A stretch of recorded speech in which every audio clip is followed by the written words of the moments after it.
This is Gwen Talks Radio, where intimate conversations reveal, heal, inspire, and entertain.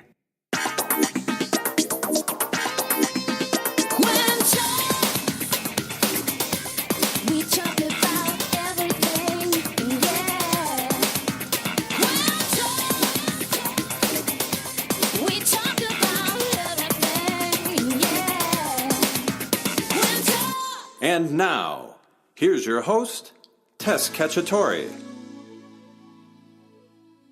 Okay, here we go. You are listening to Gwen Talks Radio, and I'm your host, Tess Cacciatore. So, we have an amazing show laid out for you with the title Awaken Me. And we're going to be talking about the topic of breast cancer survivors, being that October, along with many other topics, is being honored, and we have a lot to say about that topic. But I can't move forward without readdressing some things from last week and also some aha moments and discoveries for myself, because I've been struggling a lot since Sunday, and here we are on Wednesday. I was watching a morning news show, and there was a columnist on there, a woman columnist, by the way, and they were talking about the Harvey Weinstein problem, situation, epidemic, dilemma, and I'm just personally glad that this has come out, because it gives us a chance to really stand up as a community and join forces and with men on our side as well, because there's a lot of men in this industry that are abused and sexually harassed by men and women. So it is across the boundaries, across the borders of everything. And my blood was boiling on Sunday, and I wanted to tweet out to her and all that stuff. But I realized that I would be doing exactly what she was doing to all of us who are survivors of domestic violence or sexual harassment. And she was trying to shame and blame us. She was saying, why are you jumping on the Me Too campaign? And it's using us as a wedge to make men feel that they're being blasted.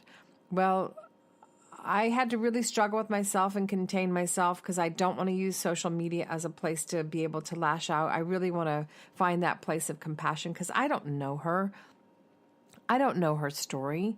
Perhaps she's been abused, and maybe she still is. Maybe she's squished down by men in her life. I don't know. Maybe that's a totally wrong assessment as well. Maybe she's just fine being where she's at, doing whatever she needs to do. But I just wanted to talk about that, because this is what Gwen Talks Radio is about. It's about intimate conversations and what triggers us, what is going to be the resolve to find solutions with what's happening in our world, in our industry, in our professional lives, our personal lives, and our relationship to ourselves. So I just want to say I got through that. I have compassion for her, but I just wanted to talk about the fact that we need to give compassion to one another. And what's happening this week is extraordinary, because actors like George Clooney and Matt Damon and Julianne Moore are coming out and talking about it and saying we need to put an end to it. So I'm really interested to see what happens in our industry. When I say our industry, is because I'm in the entertainment industry, to see if SAG and Producers Guild and Directors Guild will come up with some kind of ruling or laws or a protection agency that allows for people to go and safely report on what happens. I hope so, because I've been dealing with this since I was in my 20s. And I know that across the board, many, many people have been dealing with this. So I want to just thank my guest from last week, the fact that Samantha Chapman took over 40 years to share her story about her own parents selling her into sex trafficking. It takes a lot to come out and tell our story. So cheers to all those women and men that are coming out to tell their story, to make sure that we have a better life for all of us and to be able to eliminate abuse. Now, speaking of elimination, one of the things that we are passionate about is finding out how we can take on this evil monster called cancer. I have personally known many, many people that have had it. I've had many women that have survived breast cancer and cancer, which I'm so relieved about that. In fact, just 2 days ago, my girlfriend Sean Powell got her cancer-free thumbs up card And as well, the show I'd love to dedicate to is to Al Febo. I know I've been talking over the last few weeks. I was excited for Elle to come on and guest host with me because it was really the conversation I had with her over coffee that this radio show exists. She kind of pushed me over the ledge to say, come on, let's go. Let's do this. It'll be great. And so she was going to be a guest host today, but she called me up last week and said she wasn't ready. She's going through some post-surgery situations, and I just want to do a big shout out for her courage, her bravery, her living and thriving and surviving in her life. She is one of the most amazing women in my life, and I know you're here with me in spirit, and what we're going to be doing is talking to another wonderful breast cancer survivor, a college girlfriend of mine who I'm still really close to. I adore Melissa Canaday. She will be here to be my guest host today, which I'm really excited about.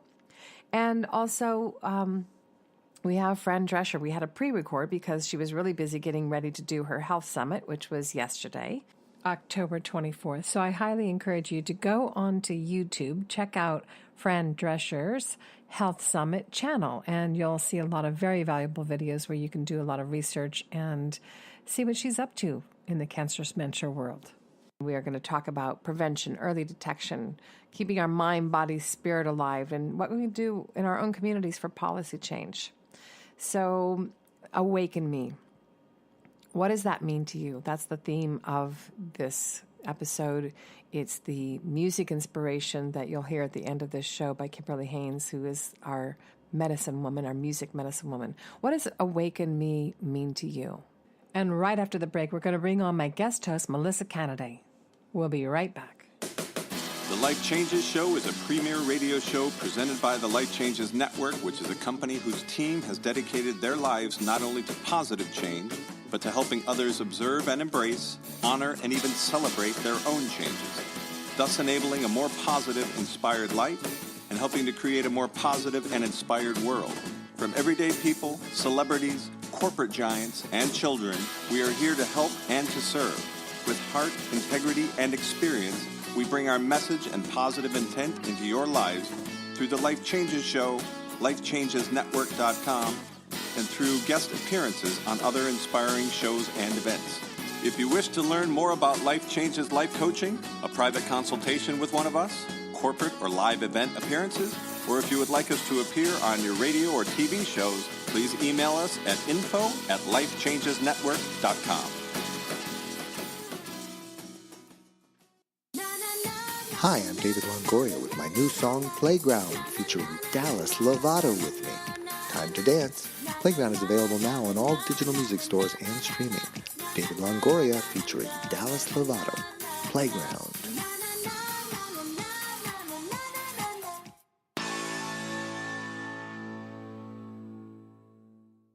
Welcome back to Gwen Talks Radio. This is Tess Cacciatore, your host.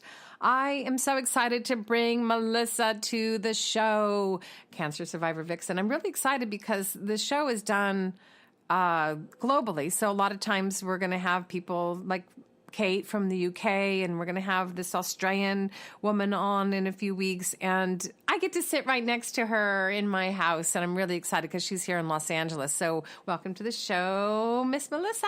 Hi, thanks for having me on. Good morning, everybody. I'm so excited. Now tell me, because I've known you forever, since college, right? And then I've seen you go through that whole thing that you went through. And just now before the show, I said, how should I introduce you? And you said Cancer Survivor Vixen. Tell me what the Vixen part is, because you got me really intrigued. The Vixen. Well, when I was first diagnosed, I had a friend who was also going through breast cancer 6 months ahead of me. And she gave me a book, and it's a comic book, basically, and it's The Cancer Vixen. And I read that book cover to cover, and I said, I want to be this woman. She fights cancer, she wins, she doesn't let it define her, change her life. And so that's how they know me, as the Cancer Vixen. I love that. First off, the word vixen has a whole energy and a connotation around it, and the fact that you are not only surviving, but you raise money on an annual basis for the Avon Walk. So let's talk about that. Your whole journey. How did you get involved with the Avon Walk? How do you raise money? And then we'll go from there too, because I have another Okay. situation that I want to talk to you about. Oh, okay.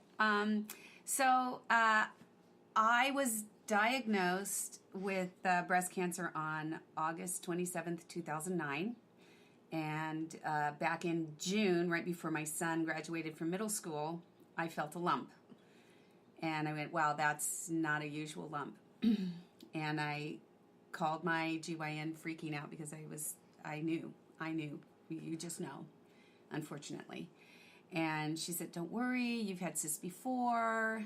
Keep your regular appointment the end of July. If it gets bigger, call me. I'll see you sooner. So I went, I saw her the end of July. And she said, this is it? I said, yes. She goes, okay, you're going to call. You're going to call for your mammogram, and you're going to say, they need to see you, like, right away.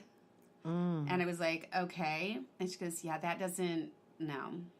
So I called one place, and they were like, well, you can get you in December. And I said, what part of right away do you not understand? And so I hung up the phone and said something not very nice. And then I called the next place, and I started crying the second the person answered the phone. And she was this beautiful soul. And she was like, don't cry, don't cry. You're going to be okay. We're going to take care of you. Let me get you in. I'll get you in. So she got me in right away. And sure enough, it was. And we had to go from there. So things like go really, really slow when you're first diagnosed, and then suddenly it's like the speed of light. And I was super scared. And I thought, you know what, I'm just going to approach everything. After I had 3 biopsies done, and they were disastrous. I won't go into that. But I said, I have to approach this differently. And so I'm going to approach every diagnostic test as a spa day. So when I had to go in for my CT, they give you this smoothie, and you have to sit very still for 30 minutes. So that was my spa smoothie and my meditation. And then I went and laid in the CT, and it blows the oxygen on you. So I was like, this is my oxygen therapy. And then I went and had a PET scan where they put you in this pretzel-like position. And so I said, this is my extreme yoga, because you had to like squish between 2 plates in this really uncomfortable position. And the picture wasn't good enough. So they made me do it again. So I was like, okay, so like super extreme yoga. It's the Thai version of Thai. So then when I went to speak with the oncologist before I had my surgery, he said, look, you have HER2 positive +3, overexpressive. And I said, that explains everything. It's not my fault. I'm an overexpressive person. I don't overreact. I overexpress. So and he kept looking at a box of tissues, and I was like, why is he looking at the box of tissues? And finally I said, do you need a tissue? And he said, well, you're going to lose your hair. And I was like, okay, yeah, I knew that. And he goes, but you're going to lose your hair. And I said, oh, am I supposed to cry? Is this where I'm supposed to cry because you tell me I'm losing my hair? Okay. No, I cried already. I'm done. I'm not going to cry anymore, because if I cry, I get a cold. If I get a cold, I get pneumonia. If I get and pneumonia, your nose gets then red. I die. Yeah. So I'm not planning on dying here. So let's just get down to it. So he said, it's stage 1, but we're going to treat it like it's stage 3 because of the aggressiveness in nature of your cancer. And I had our fellow friend Kathy Gallagher, who we all went to Stevens Girls. Yay, Kathy! She hooked me up with 2 friends of hers who had been going through cancer. And so I was talking with Ruth, and Ruth said, I wasn't going to do the Avon Walk this year, but I'm going to do the Avon Walk for you. And I said, oh my God, I'm going to do the Avon Walk too. And I said, when is the New York Avon Walk? And she said, it's in October. Well, this was September. And and I went to my oncologist. I said, I'm going to do the Avon Walk in October, just so you know. And he goes, no, you're not. And I said, yes, I am. And he said, you're going to just have had surgery. You're going to have your first round of chemo. Trust me, there's no way. I'm not going to clear you for the Avon Walk. I said, okay, next year. And he laughed, and he said, you're probably not going to be ready by next year. And I said, no, I'm going to. You just watch me. So that was my goal, my carrot to get me through all of the treatment, that it was like no matter how bad the situation got, no matter how horrible I felt, how weak I felt, that was the nugget of power that was there for me. And then my friend Cheryl gave me that Cancer Vixen comic book, which just saved me. And the next year, I started raising money in April of 2010. I hadn't even finished all of my treatment. And within 24 hours, I had raised my minimum $1,800. And so I doubled. And then I doubled again. And then I doubled again. And suddenly I was at $16,000 by the time I did the walk in October. They asked me to be the cancer survivor speaker. And I was like, I haven't even been officially cleared. They're like, we have such confidence that you're going to be cancer-free by the time the walk rolls around. We know you're going to be able to say, I am a cancer survivor. So that was thrilling and such an incredible responsibility placed on me. I didn't know what I was doing. I had a great speech writer for the walk, and I stood in front of thousands. I'm going to get emotional. Thousands of people on the pier in New York, and was able to tell my story. And when you look out and you see how many people are affected by this horrible disease and how many survivors there were, and I was one of them, and I was like, this walk was for me. This year was for me. Next year and every year beyond that, I'll always walk for me. But I'm walking for those who have been told they have cancer. I am walking for those who lost their mother, their sister, their aunt, their best friend, their colleague. I'm walking for every person who has ever had breast cancer. And I've walked with men who have breast cancer. I've walked with men and women who walk for children who get breast cancer as young as the age of 9.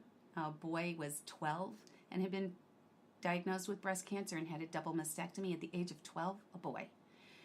This is so pervasive in our culture, and we have to do everything we can. And the reason I walk for Avon is because all the money raised immediately gets put out in grants to organizations that help women get through. They help with the diagnostic tools, they help with the tests, they help with the treatments, they help, they deliver meals. They have an organization in New York, Meals, God's Love We Deliver, that deliver meals to women going through chemo and their children and their senior caretakers.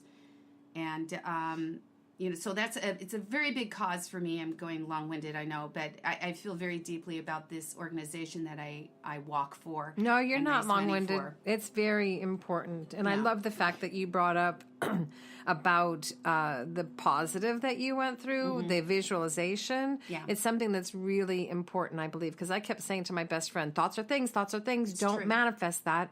And when I was it was my first up-close experience, I went with my girlfriend Sean to chemo one day, and I'd never been in that, and it made me really nervous, but I was there for her. So I remember saying to her, let's visualize that drip, because it was kind of a gold color. Yes. And I said, let's put that into, let's put light around it and love around it, and just imagine every single drip of that medicine that's going in you is really spreading love through your body. So I love that you had that experience. You should write a book, even if it's a cartoon book with you as the vixen. I could see the whole book, and that you take people through that positive thing, because it's really about the thoughts or things and how we have the power to manifest either good or positive into our lives. But cancer is so pervasive, as you said. It's in the food we eat, it's in the air we breathe, and it's in the thoughts that we think. And in our genes. In our genes. Some people can't help it, and I think that anyone who, every 8 minutes a woman or a man is told, more women than men, is told, I'm sorry, you have breast cancer. That is an unacceptable number when you think about in a given day how many women are going to be told, I'm sorry, you have breast cancer. And then every 14 minutes, unfortunately, someone loses their life because of breast cancer or complications from breast cancer. And it's my mission. You know, I feel like very much that the universe said, you get to survive because we know you have the steel to go out there and fight and make a platform and put it out there and bring that awareness to a high level. And that's why I'm doing this, you know, and I'm proud of that. I'm very proud of that. And I'm proud of you. And I use every tool in my box, you know, to get through it. I became a Buddhist. When I was diagnosed, I had a friend who was we're going to talk all about that because I have to take a break here because there's so much more to share. Yeah. So we're going to take a break. We're going to come back. We did a pre-record the other day with Fran Drescher from cancerschmancer.org. So that's one of the charity spotlights we're putting out there today, and also avon39.org. We're going to come back after we talk with Fran, and we're going to dig a little deeper because there's a whole other component to the self-love approach to life and to surviving and thriving and being a vixen in your own life. You're listening to Gwen Talks Radio. We'll be right back. The Little Dog That Could is the fantastically true story of a man and a little dog that came into his life as his mentor to help him understand the world beyond his human senses and to experience life, love, and healing beyond his human understanding. Best-selling author Filippo Voltaggio, who currently hosts the highly regarded Life Changes show, is an internationally known singer, speaker, and life coach. Filippo offers up his own story, how one little surprise package in fur and 4 legs transformed his life unexpectedly forever and furthered his path of self-discovery. In The Little Dog That Could, Filippo brings to life the meaning of the adage, when the student is ready, the teacher appears. Through the reading of this book, you will experience the journey of real miracles that transcend time, space, and logic while gaining practical tools that will help you navigate your way. The Little Dog That Could is available through Amazon and Barnes & Noble. For more information, visit thelittledogthatcould.com. That's thelittledogthatcould.com.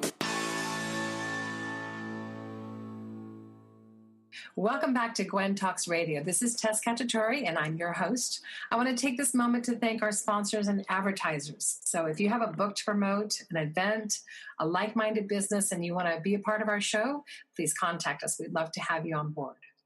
So in honor of Breast Cancer Awareness Month, we like to be able to shine a spotlight on individuals and organizations that are doing amazing work. And I can't think of anyone that is doing more work in this field than Fran Drescher of cancerschmancer.org. I love saying Cancer Schmancer because it makes me feel like collectively through her work and how she's motivating and educating people around the world that we'll be eventually being able to smash cancer out of our lives forever. And that's what my vision is, you know, in conjunction with all the work that she's doing. So not only we are promoting her and the organization, but we actually have the privilege of having her on the radio show today. So Fran is an actress, a comedian, an activist. All of us know all of that. And she's had a long journey of 15 plus years after the diagnosis of cancer, and her journey that she's been able to do to bring people together to shift the nation's focus from cure to prevention.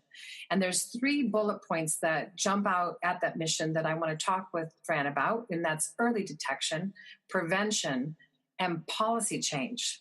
So I love when celebrities take their celebrity into the world and shine a spotlight and do good work. And I can't think of anyone better but to welcome Fran to the show. Hello, Fran. Thank you. Thanks so much, Gwen. I'm so happy to be here, and I appreciate your continuing support for Cancer Schmancer. It's really, wonderful of you, and thanks to you and all your listeners. Well, I really appreciate you. We have you on our partnership page, and we're always promoting throughout the year, not only in October, because unfortunately cancer is an evergreen topic. And until we get it out of our lives forever, which is what you are doing with the work you're doing, I'm so honored to have you on the show. I do want to cover the 3 points of the early detection, prevention, and policy change in this talk, but I think what we want to do is maybe start off with this health summit that you do that brings experts from around the world that are telling us behind the scenes, what doctors won't tell us. When I read that, it just gives me chills. So why don't you talk about your health summit and what that means to you? Well, I'm on a mission to revolutionize the way we look at our health, the way we look at sickness, and the way we live our lives, because frankly, over 90% of the reasons why we get sick is because of our lifestyle and the toxins and carcinogens that have been foisted upon us through the Industrial Revolution in the foods we eat, all the personal care items that we use, the cleaning products and gardening products that we have been brainwashed into thinking that we need each and every day. And it turns out the home is the most toxic place we spend the most time in. So Cancer Schmancer has a very progressive program called Detox Your Home. And when you detox your home and take it on as a family project, every time you go to replace a product on the in, on, and around check, choose, and change challenge, you are reducing yours and your family's risk of getting sick. Not just cancer, but many autoimmune problems, inflammation problems. There's just countless things that we have to start looking at. Cancer is kind of the end stage of inflammation, and the road between being exposed to things that begin to create inflammation and then the journey that takes you all the way to cancer is where we want to stop it. Stop it, nip it in the bud. So that's part of the prevention. Let's not get cancer in the first place. How's that for a cure? And that's what we really need to be looking at, causation and elimination. So identify what we're doing and transform from being a patient into a medical consumer, change from being a mindless consumer into a mindful consumer. Because right now, most of the things that we are buying and eating and using are not serving us well. And so we encourage you to err on the side of caution, dial everything back to an earlier, simpler time. Only use products that have ingredients that may have grown in your grandma's garden. Try and eat whole foods and pristinely grown foods. And steer clear of industrial farmed produce and animals, because all of those are heavy with agrochemicals, and it's absolutely a major part of why there's so much sickness and all the processed foods and everything. So we teach you how to do that. Early detection. Yes, I just want to make a mention about the detoxing your home, because I learned so much when I went to your health summit and did a lot of research, and I took all the chemicals out of my house, and I have a housekeeper that comes every once in a while, and she kept looking for the normal brands of the abrasive cleaners and the different Windex and all that kind of stuff, and she was so confused, and I said, this is going to be better for your health, especially for people that are around those chemicals all the time. So I want to thank you for educating me. Absolutely. When I see anybody, I don't care where I am, I could be at a black tie event, but if I see a woman that's cleaning the ladies' room, anybody that's in any kind of janitorial field is at an occupational health risk. Absolutely. And I always tell them this can, possibly give you bladder cancer. When I'm in a car with a driver and they have one of those scented, long-lasting pine things or whatever hanging from the rear view mirror, yes, or they've got some kind of a room deodorizer that's plugged into their vent, I say, hey, get rid of it right away for my benefit, because I can't even smell that stuff. But I'm coming in and out of the car. You're in it all day. And I'm telling you, you're putting yourself on a fast track to many problems. And bladder cancer is definitely one of the risks, because anything that has a very long-lasting smell is carcinogenic. So you don't want that. You want your car to smell nice. Stick an orange with cloves in it, and every day change that out. But I love that. That's a good idea, especially in the holiday season. The cloves is going to smell really good. Where can people find some of these tips? They obviously on your website and probably on your Fran Drescher Health Summit on the YouTube channels. Yes, do you have all some of that. Yes, we have a plethora. Also, in our store, we've produced wonderful DVDs, Detox Your Home DVD. Now we're working on an assembly program for tweens and teens that is going to help that demographic to live more healthfully, because they are very easily influenced by advertisers that are not really interested in selling them products that are necessarily healthy. And the kids of today, for the first time in U.S. history, are predicted to not live as long as their parents. And we don't want to make that a self-fulfilling prophecy. So we have set out to really change that. And Jamie Foxx was so generous with his time, and he has hosted a video that we're actually editing now that Anonymous Pictures and Steve Golan, who's also a cancer survivor, is underwriting the post-production of. And it's just an amazing effort of people coming together and trying to save a generation of young people that are having way too much corn syrup sweeteners, surrounded by dangerous electrosmog, and are slipping down a rabbit hole towards their own demise, and they don't even realize it. If a kid has 12 hot dogs a month, and I'm not talking about the super pristine, organic, non-GMO, all of that, but just a regular industrial manufactured hot dog like most people eat, 12 a month, that's only 3 a week, increases their risk of leukemia 9 times. Oh my Lord, that's crazy. If a kid is hooked on, soda with corn syrup sweeteners and all kinds of stuff in it, then they increase their risk of pancreatic problems, and pancreatic cancer is on the rise by 20%. Most kids are obese. You have a much higher risk of becoming obese if you drink soda. And the thing is, manufacturers don't want to kill us. They want to sell us, but they'll sell us anything we're willing to buy. And if we all collectively stop drinking cola today, they'd stop making it tomorrow. I guarantee it. Well, I think the impact in those kind of industries. We're like drones. We're not thinking for ourselves. And that's what Cancer Schmancer does. We wake you up, we shake you up, we activate you and motivate you to use your dollars wisely, because that's the most direct vote you can make. When you shop, when you buy, whatever it may be, think about it. Yes. People are concerned. I've heard people complain about, global warming, the current administration and all that, while they're holding on to a plastic Starbucks cup and straw.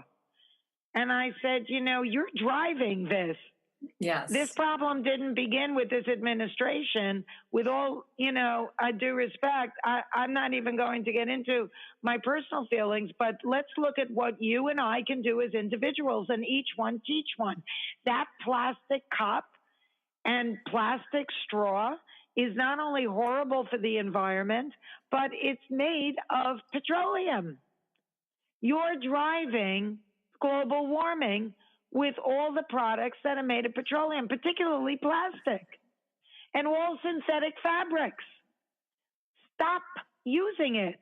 Think what you are doing. Stop eating all the stuff that's making us sick. Stop buying clothes and wondering why is all this happening? And it's like babies are born pre-polluted with 200 to 300 chemicals found in the umbilical cord, and American women's breast milk has the highest percentage of flame retardant in it from any woman on the planet. Wake up. Are you still using a microwave? Really? That changes the metabolic structure of the food you're eating. Absolutely. Are you still holding a cell phone to your ear? What are you doing? Yes. Where do you think that radiation is going? Right into our heads. Exactly. And we're seeing more and more cancer in people of all ages, and we don't even know how to eat properly. People are eating more and more raw fish. I didn't grow up eating sushi, but kids today are doing it. And Westerners don't know the proper way that, the Japanese ate, sushi. And they don't sashimi. have the contaminated waters and oceans like we did, like we didn't have. No, it's not even that. Yes, they do, because it's all one ocean. And since they had the big earthquake and stuff, I'm saying as far as when we were kids, they didn't have all of the things that were happening. Listen, absolutely. And before 1935, all farm foods was organic. They didn't even use the word organic because everybody farmed the old-fashioned way. And with each war of the 20th century, the chemical industry took war chemicals that were fast being introduced more and more and more with each war in the 20th century. And then when the war was over, they didn't want to stop making it. They repurposed it onto civilians and made us think that we couldn't live without this stuff. It's like they show these people selling glyphosate, weed killer, in your backyard. It's like, and people don't even think, it's like, well, what are we going to do to get rid of the weeds? And it's like, how about just kind of get down on your hands and knees and get some gardening gloves, pull them out. Connect with the natural world, connect with the earth. Why kill all the microbiome in the earth, all the insects and worms and everything that's feeding? Food doesn't have the nutrition if it's industrial farm that it once did. Then they throw on this highly acidic fertilizer. It's chemicals on chemicals. It's like people are taking pills, prescriptive drugs to reduce their, symptom of a problem. So then they kind of sublimate take away the symptom. Then that pill gets a side effect. Then they need a pill to take away the side effect from the pill that's taking away the symptom. And nobody is looking at why they're getting that in the first place and what they can do to stop it. That's where we come in. We fill a very unique space because all the woes of the world is driven by greed. Yes. But we're a nonprofit. So, we don't care who we're putting out of business by saying, don't buy this and don't buy that. But our elected officials are under a lot of pressure by big business lobbyists who helped put them in office, who they're beholden to. Yeah, speaking of the policy change sides, this all encompasses policy change because we as consumers have the power to make the difference in the corporations that if we all stop drinking or eating XYZ, then they're going to listen to us. So is there anything in the policy change? Are you actually taking this to Washington with specific policy changes as well? Well, I was very instrumental in getting the first Gynecologic Cancer Education and Awareness Act passed by unanimous consent, which means all 100 senators said yes, Fran. And I was written up twice in the Congressional Record, and then I was appointed public diplomacy envoy for the U.S. State Department, which is a vetted position, and sent to our allied nations, including our military bases around the world, speaking about what I speak to people, what I'm talking to you about, what I talk about, at the summits, what I talk about on talk shows, in my books, over and over and over again. And still there are people that don't hear, aren't reached, and it's just a never-ending thing of trying to change people's thinking.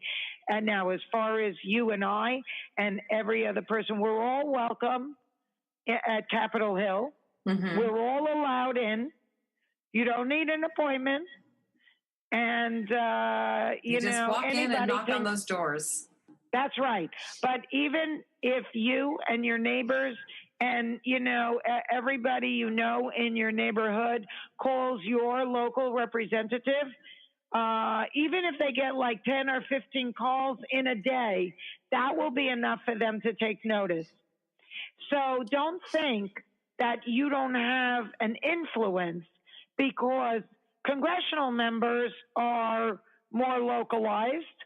And if they start getting calls from their constituents in their area, they're going to listen to that, because at the end, I've met a lot of elected officials, and I never met one that didn't want to be reelected.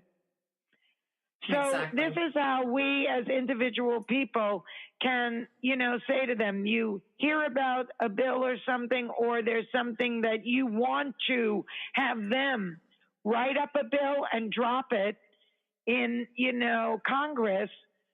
Go to their office, call them up, get a little group together, go meet him or her, or go find out when they're going to be in your community, because, they're in Washington a lot, but they dip back into their area that they represent. They have to.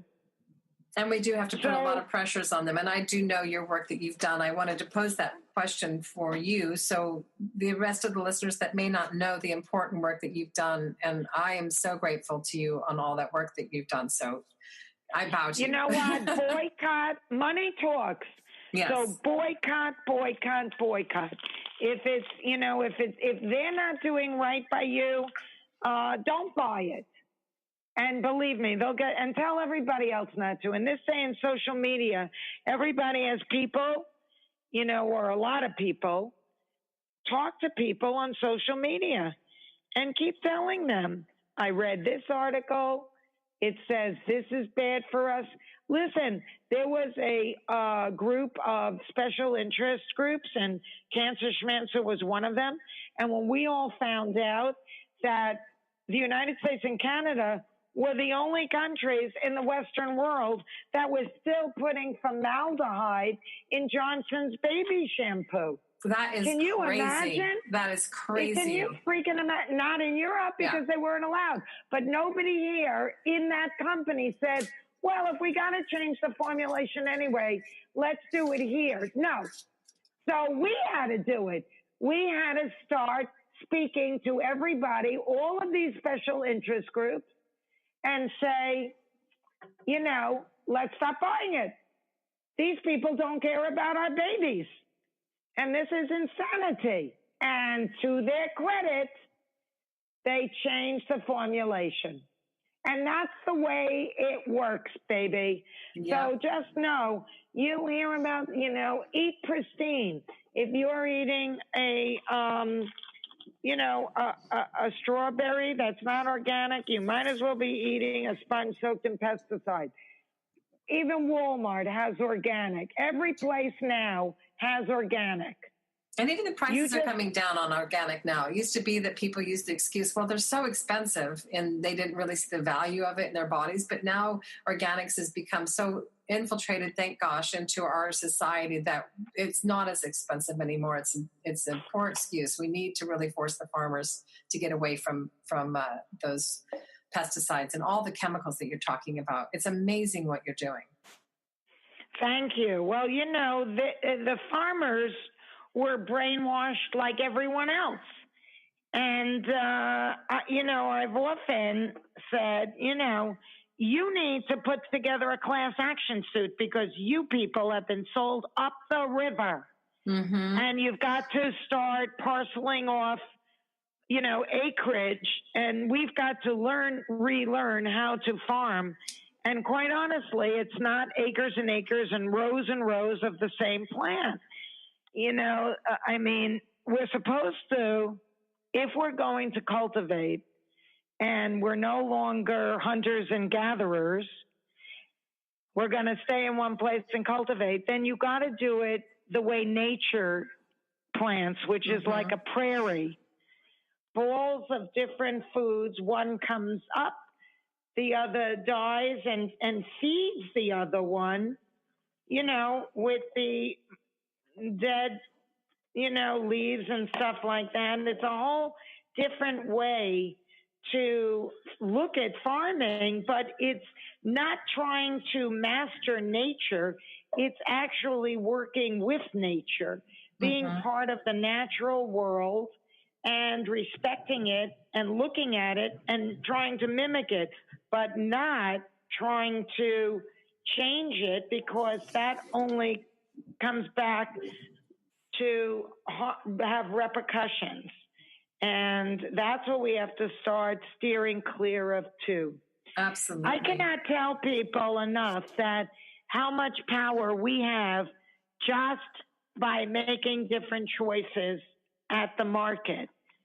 This is the way, and to become educated about it so that you know what, you can and can't buy. And then also I always talk to people, they don't think about, well, what am I investing in on the stock market? What's in my portfolio? People that have that kind of wealth, that they have they have some investments, a little of this, a little of that, or even an IRA account or whatever.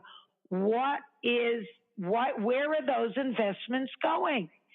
If you are investing in companies that are not making as their policy decision making, asking, how is this going to impact my employee? How is this decision going to impact my customer, my community, my environment before my shareholder? Then you are part of the problem, because you're empowering these companies to pray to the money god at the expense of everything that's of true value to everyone. And make no mistake, I don't have anything against making money, but it has to be tempered with kindness, compassion, an inclusion of the natural world, of the people that are buying your product and also making your product, and having a sense that your company is part of a larger system and you have a responsibility to that system. Absolutely. And that's where we have to start changing, because in the Industrial Revolution, it was, buy me, give me, take me. And nobody was thinking about anybody or anything. And it's a very, childlike and immature way to advance. And now it's time for us to grow up. We had the Industrial Revolution. A lot of major industrialists didn't think about consequence. All they thought about was money. We had to be taught to become a throwaway society. There was a time when you wouldn't throw out a can of coffee without turning it into a container that held something. A cigar box turned into a sewing box. You didn't throw things out. And when the vending machine came along, making hot coffee at the office, see, my mom would say it's true. Because I sneezed on it. That was when they had a brain. Thank you. They had to brainwash people into throwing out a perfectly good cup in the office hallway. They'd have hot coffee. They had to be taught how modern it was to have a throwaway society, because people didn't know what to do with a perfectly good cup after they finished their coffee. And then there was always a trash bin next to the vending machine. And that was the beginning of the throwaway society. But even at the beginning of the 20th century, early 20th century, they got Freud's nephew, the big industrialist, to use psychology. And he was the one that realized that you can get a woman to buy a dress that she didn't need, or get a guy to buy a car that he couldn't afford, just by making them believe that they'll be more popular, they'll be more attractive to their mate, they'll be the envy of the neighborhood. All of this is still the advertising technique that's practiced today, which is why we're trying to dispel this with our teen video, because those kids, they're not questioning. They want to be popular, and they think they're going to live forever anyway. I'm so glad you brought up the DVD series and the teen and tween product line. When will that be coming out? I'm so excited about that, because we can disperse that through our shopping cart and live stream on Gwen platform as well. I think that some are already available at the Cancer Schmancer online store. Okay. And as soon as we finish the teen video, then that's going to be available too. And it'll also be shorter versions of it will be on social media, and a longer half-hour version of it will be part of, we're going to try and get it into as many educational institutions as possible and after-school clubs. And, these kids didn't create the problem, but they're the ones that are going to have to fix it by changing their shopping habits or live to regret it. Absolutely. Well, you are a force in nature to be reckoned with. I am so excited to talk with you today and to see your summit next week and to continue on this journey of supporting you. I feel so empowered to go out there and make a difference with everybody. So I know our listeners are getting excited about this, to go to cancerschmancer.org. I just have to ask you a quick question. How did you come up with Cancer Schmancer? I love the title of your organization. When I was writing the book, my boyfriend at the time, who I write about in the book a lot because he was my caregiver, he said, why don't you call it Cancer Schmancer, because it sounded like my voice. And I said, that's it. And he said, I was kind of kidding. And I said, no, that's it. Cancer Schmancer means cancer is not the boss of me. Absolutely. And I love it. I love hearing that story, because that's how I feel when I say it. Even, Gwen, when I started the organization, because I realized very quickly the book was not the end, but just the beginning of what's become a life mission. And I had to start a movement after that, because people wanted to, learn the vision that I was formulating from my speaking engagements for the book. And, it just seemed like, okay, this is definitely the next step. And so I called it Cancer Schmancer Movement. And some of my original board, of directors, some of them said, oh, nobody's going to take you seriously. How are you going to get grants and all this? And I said, you know what? This is about, my journey and the way I can educate people. And I can't act not authentic, it's me. So Absolutely. This sounds like me.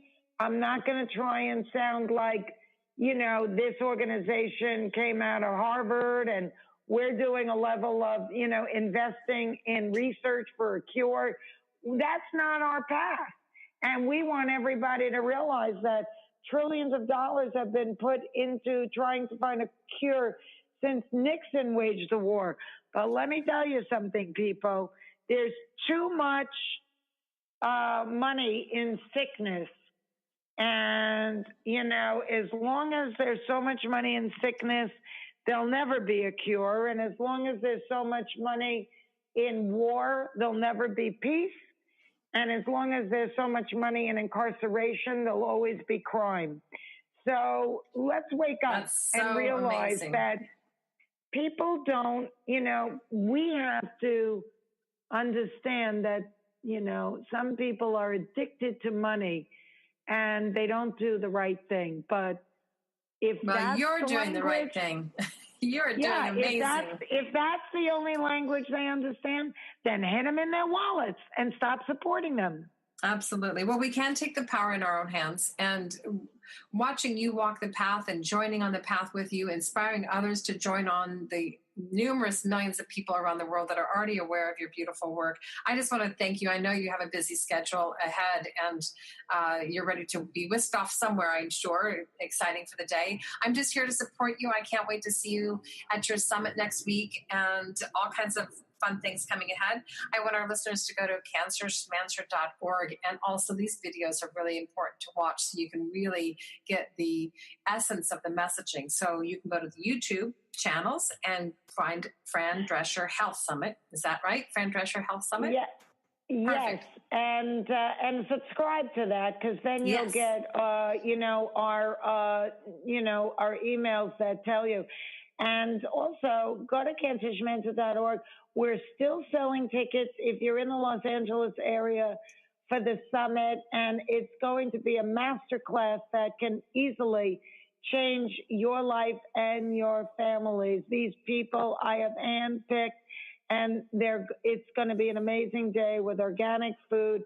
You're going to get a pen, you're going to get a paper, and you're going to sit there and take notes all day, and it's going to blow your mind. People don't even want to go to the restroom because they're afraid they're going to miss something. I hear you, and I can contest to that from being there previous. So I encourage everybody to go sign up, subscribe, go to the summit, learn everything you can, and take the power into our own hands, because as a community, we can make a difference.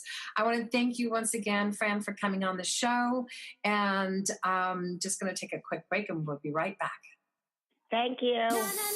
Hi, I'm David Longoria with my new song, Playground, featuring Dallas Lovato with me. Time to dance. Playground is available now on all digital music stores and streaming. David Longoria featuring Dallas Lovato. Playground. Hi, this is Fran Drescher, and I'm on Gwen Talk Radio. And I hope you go to cancerschmancer.org and learn how you can reduce your risk of cancer and a lot of other illnesses for you and your family. Go now and save your lives.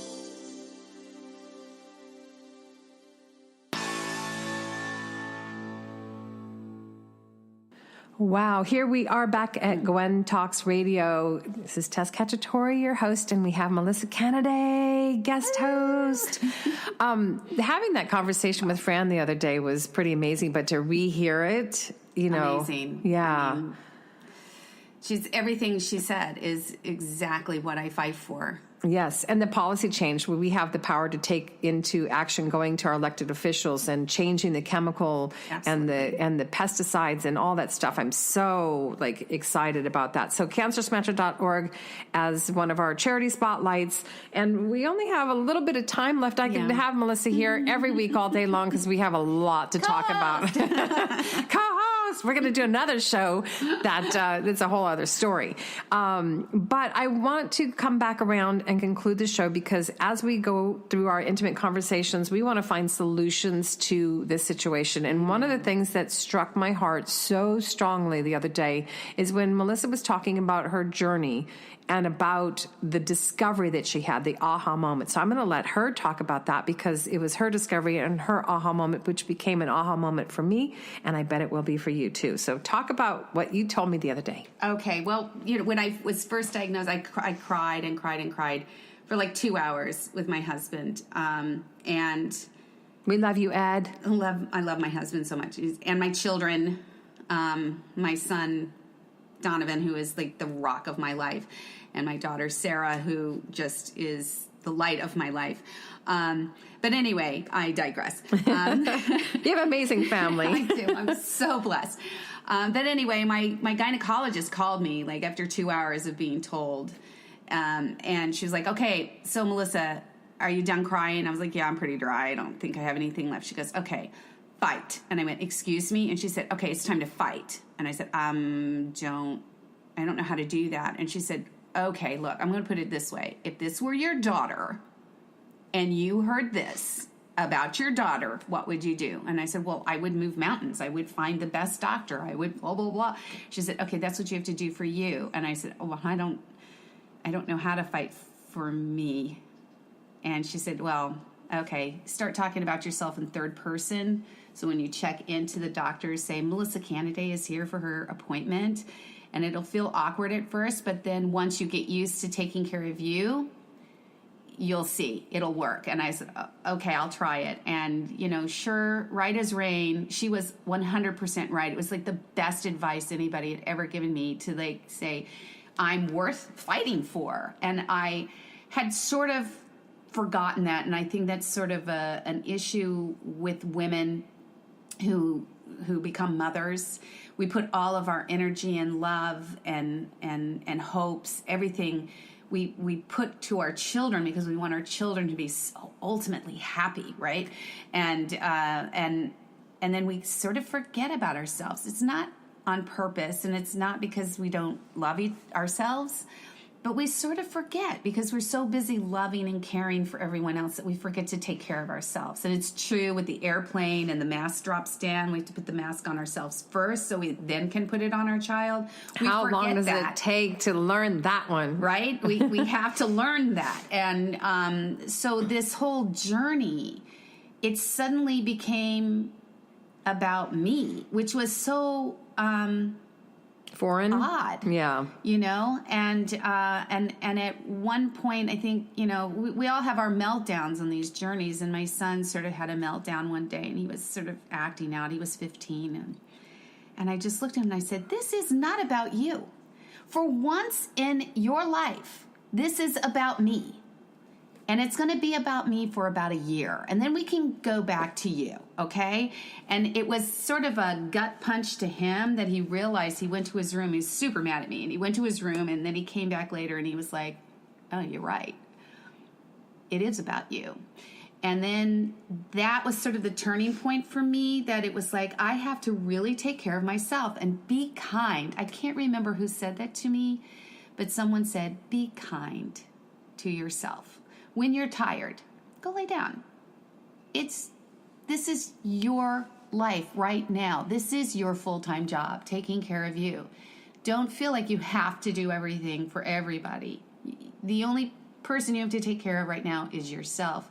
They'll survive. You gave them plenty of skills. You showed them how to open a cereal box and pour milk. They'll take care of themselves.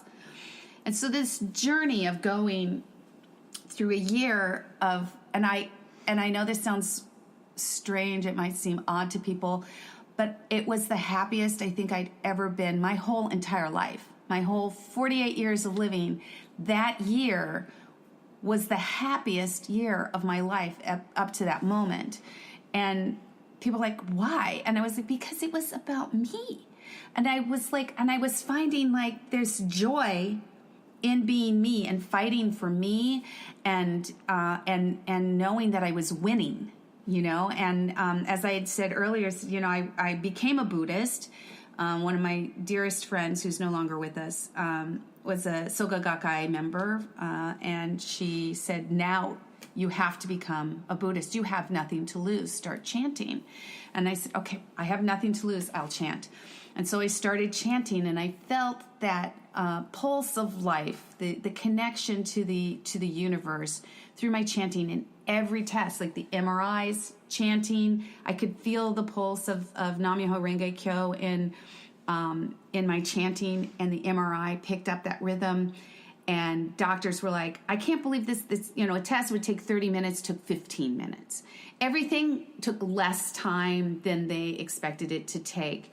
And, and throughout the whole process, the doctors, my chemo nurse, they were all like, you're like the happiest person, and you're going through this horrible thing, and you're so happy. And I'm like, I know. Isn't that just amazing? It's so wonderful. This is such so an amazing obstacle, and it's only an obstacle. We get in our way by thinking there's stone walls, when they're just like, you know what, you just go to the end of the wall and you go around it, or you dig under it, or you climb over it. You get a ladder and you climb over it. It's just an obstacle. It doesn't matter what you're facing. And through this journey, I just found the most amazing set of tools to not just only get through my breast cancer and get through the breast cancer and then walk away from it all. No, it empowered me and really woke me up to being this better person, this better version of myself, where I can be this shining example to my children And to other people. And to other people. Yeah. To just really go out there and live your life to the fullest. And it's like, it doesn't matter if you're sick. You just live your life. On your good days, you live your life to the fullest. And on your bad days, you be kind to yourself. And you go to bed and you rest. So you know that tomorrow you can have a great day. I love that. Well, oh my gosh, I could talk to you forever. We're going to have a 3-hour show next time. Because that's about how long our phone calls are. So I just am so proud of you. I'm so proud of you. Oh my gosh. What came to me in trying to figure out about the rest of the show and the music inspiration and the charity spotlight, Melissa was telling me about Dr. Susan Love. So our third charity spotlight for this show is drsusanloveresearch.org. And so I encourage you to go and explore her, which I'm going to do as well. So I'm really excited to find out who she is and what she's doing in the world. It's about self-love. It's about awakening ourselves. So our musical guest actually considers herself to be a medicine woman in music. So I thought, wow, that's kind of cool. And her name's Kimberly Haynes. She's part of the Gwen group and family, and she has a song that's called Awaken Me. So I think you're going to enjoy this and have this whole kind of aha moment that I did, and I hope you do as well. And even if you don't have cancer, God willing, that you don't. But if you have somebody in your life, maybe you can reach out and share this thought process and the awakening of ourselves in whatever form you are in your life.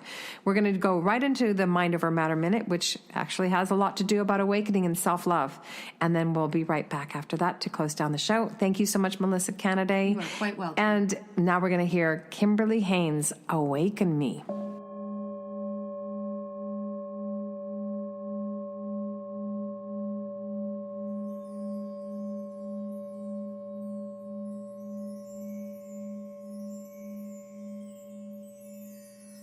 Oh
now, a Mind Over Matter Minute.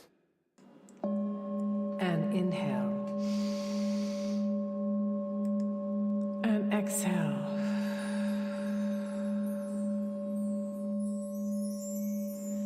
Now is the time to awaken. Now is the time for self-love. Imagine every cell of your body, every thought in your mind, every emotion in your heart is filled with love.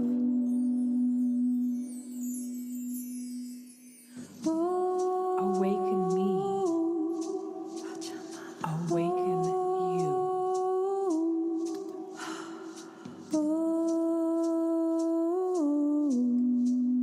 Now is the time for love.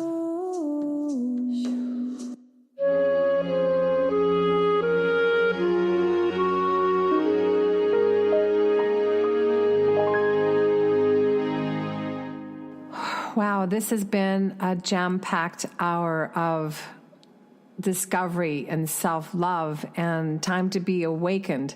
And as the lyric said, in service to humanity, but also it's in service for ourselves and self-love. I want to thank our guest friend Drescher, who is doing amazing work with her health summit and her policy making and her changing the world. And go visit her at cancersmancer.org. Also check out drsusanloveresearch.org. And I want to give a big shout out and thank you and a big hug to my dear friend Melissa Canaday, that vixen. And if you want to go donate, please check us out at gwen.live. And if you go to the post of this show, you can donate directly to her link on avon39.org. There's an additional hashtag and URL information that we need to give you, but you can find it on the link to donate to her campaign. Remember to love yourself, and always remember the world is much better with you in it. Have a blessed day. Thank you for listening. Visit us at gwen.live and join our Gwen community. Share what's on your mind.